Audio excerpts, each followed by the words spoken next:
¿sí?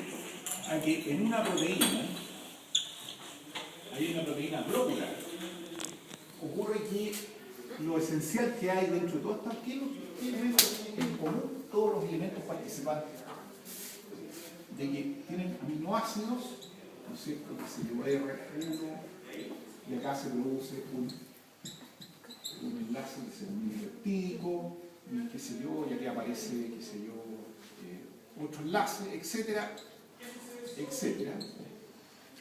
Y por lo tanto, cuando miramos la estructura de una proteína, lo primero es comprender de que, además de darse cuenta de que está formada por aminoácidos,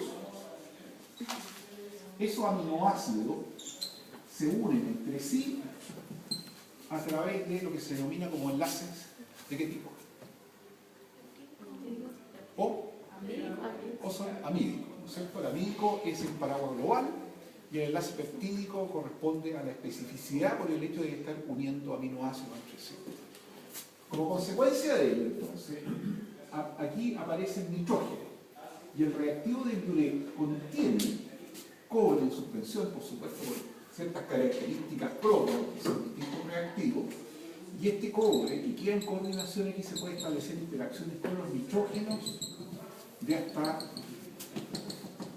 4 enlaces peptídicos.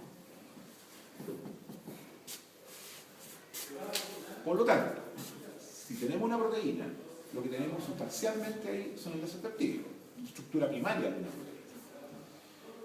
Por lo tanto, si tenemos esa estructura primaria, significa automáticamente que, como consecuencia de ello, en la medida que tengamos mayor cantidad de proteína, ¿qué va a ocurrir? Si tenemos mayor cantidad de proteína, se produce, por lo tanto, mayor cantidad de enlaces peptídicos. Y en consecuencia, la formación de estos complejos órgano-metálicos, se podríamos denominar de esa manera, a la proteína con la unión asociada a este cobre, hay mayor cantidad de enlaces de este tipo. Y como consecuencia, la intensidad del color va a un aumento. Eso es todo.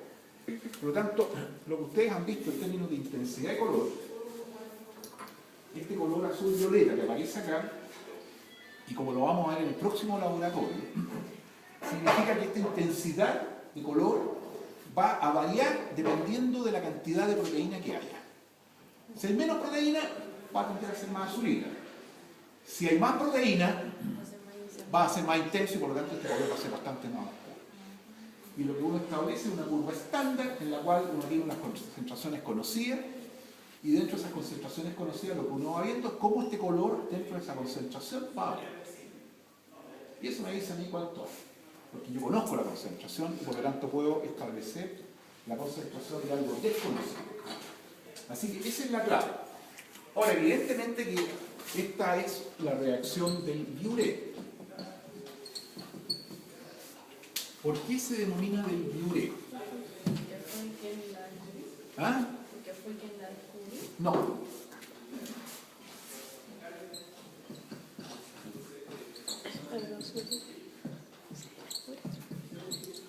Esta molécula es la molécula orgánica que nosotros eliminamos a través de la orina, una forma de eliminar el nitrógeno. El nitrógeno se elimina de esta manera porque el nitrógeno por sí mismo, como amoníaco, es tóxico, como ustedes ya lo vieron, es irritante, por lo tanto se incorpora dentro de una molécula que no sea irritante. Por lo tanto, bueno, ¿qué es lo que se ha visto? Que se reaccionan dos moléculas de este tipo, dos moléculas de urea.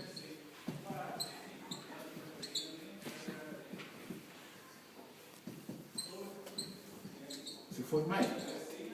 Y esta molécula se denomina del Biuret.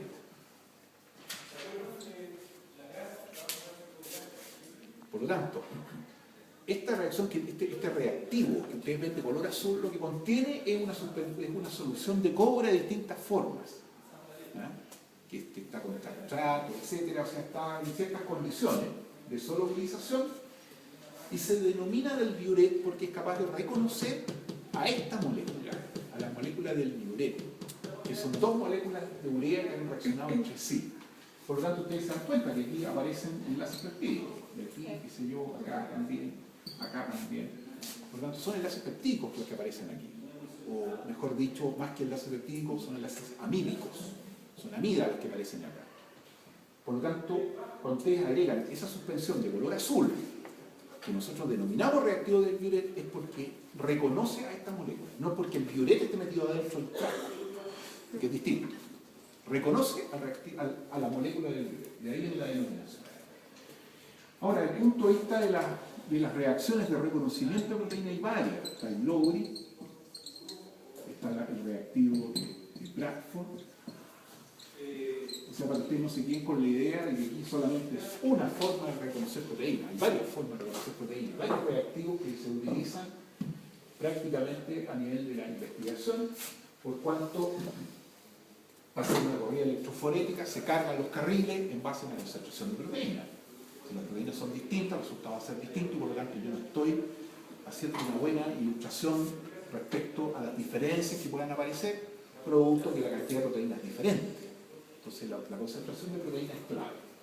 Nosotros utilizamos generalmente en investigación el reactivo de Lowry. Ese es nuestro reactivo de elección. Para la ausencia usamos el reactivo del Biuret. Es más barato, más fácil, no requiere tanto problema y da una buena ilustración de las concentraciones de proteínas, que es lo que nos interesa. O sea, nosotros lo usamos en investigación fundamentalmente porque cuando trabajamos con articulaciones, cuando sacamos articulaciones del hipódromo, la metacarpofalángica o la del carpo, que los caballos cuando saltan y van corriendo se lesionan, y son animales relativamente jóvenes, se lesionan los miembros anteriores y se produce lo que se denomina fractura isquímica. Entonces cuando se produce una inflamación, tiene que pasar al quirófano, cuando nosotros nos sacamos el líquido sinovial, las concentraciones de proteína andan por ahí por el orden de lo que uno podría denominar 20, son más altas, 25 miligramos por ml de proteína. Eso es lo que contiene un líquido sinovial posterior a una fractura isquímica, que es cuando el animal llega al quirófano, para poder sacar ese pedazo de... En cambio, cuando nosotros usamos los caballos lo que nosotros seleccionamos, básicamente son animales que tengan bajo 17 miligramos por ml de proteína. ¿Por qué? Porque a nosotros no nos interesan muchas veces animales que tengan un cuadro inflamatorio, sino que de alguna manera, ¿cómo nos damos cuenta, entre otros elementos, por supuesto, que es una sola cosa, cómo nos damos cuenta que ese líquido sinovial en el fondo no está tan inflamado? Porque su concentración de proteína es más baja. Y por lo tanto definimos un grupo de animales que tengan menos de 17 miligramos por ml. A pesar de que la articulación se vea normal, nosotros cogimos y la concentración de proteína para nosotros es útil, desde ese punto de vista. Entonces, hay elementos que hay que considerar desde el punto de vista de la aplicación práctica. ¿Y cómo me doy cuenta que tengo 17 miligramos por ml? Porque hay una curvita estándar, una concentración conocida, que es lo que vamos a ver en la próxima sesión, que va de 0, qué sé yo, a 50, y yo conozco las concentraciones que hay acá. Yo sé cuánto hay aquí, en este tubo, en este otro tubo, en este otro tubo. Y por lo tanto, en esta curva estándar, si me aparece algo por aquí, yo sé perfectamente que en base a una absorbancia determinada, la absorbancia del espectrofotómetro, la concentración cae aquí, y esa es la concentración que tiene ese tubo, incógnito. Ese es el líquido sinovial y el terminal. Entonces las curvas estándar me ayudan a tener esa representación.